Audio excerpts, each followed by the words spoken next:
রাধে রাধে বন্ধুরা, তোমরা সবাই কেমন আছো? আশা করি তোমরা সবাই ভালো আছো। আমি শরীরের দিক থেকে কিছুটা ভালো আছি, এমনি গরমের জন্য সেরকম ভালো নেই। তাই আজকে তোমাদের রান্না নিয়ে আসতে পারিনি, কিন্তু রান্না কমপ্লিট হয়ে গেছে। সেটা তোমাদের আজকে দেখাবো যে কী রান্না করেছি, সেটা তোমাদের শেয়ার করব। সেরকম কিছু রান্না করিনি, আজকে একটু নিরামিষই করেছি। কেন আগের দিন দুদিন আগে একটু ভালো মন্দ খাওয়া হয়েছে, কালকেও রাত্রেও তোমাদেরকে দেখিয়েছি একটু ভালো খাওয়া হয়েছে।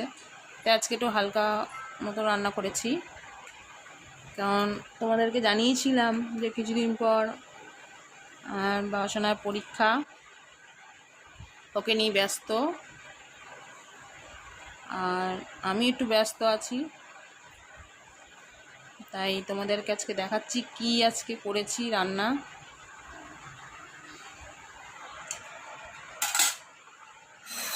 প্রথমেই করেছি গরম ভাত,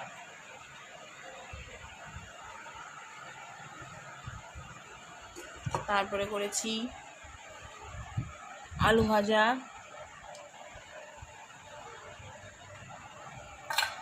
তারপরে করেছি সয়াবিনের তরকারি। আজকে একটু হালকাই রান্না করেছি, কেন কদিন ধরে খুব রিচ খাওয়া হয়ে গেছে। আর করেছি চাটনি, টমেটোর চাটনি।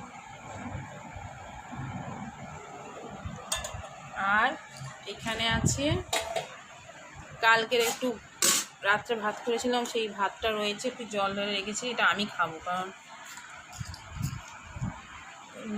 কদিন একটু খাওয়া গেছে বলে একটু ভাবছিলাম একটু জল ঢেলে ভাত খাবো, সেটা ভালোও লাগছে না। ওই জন্য একটু আলু ভেজেছি, এই আলু ভেজেছি। অনেকেই বলে পান্তা ভাত খাওয়া নাকি ভালো না, কিন্তু জানি না তোমরা কি ভাবো পান্তা ভাত খাওয়া ভালো কি ভালো না। আমি তো মনে করি পান্তা ভাত খাওয়াটা ভালো, মানে এই গরমে। পান্তা ভাত মানে কি, এই আগের দিনের ভাত জল দিয়ে রাখা, গরম ভাতই জল দিয়ে রেখেছি।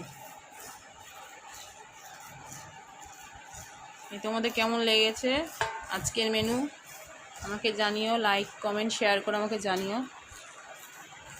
তোমরাও এই গরমে কেমন আছো, কি খাচ্ছো জানিও আমাকে।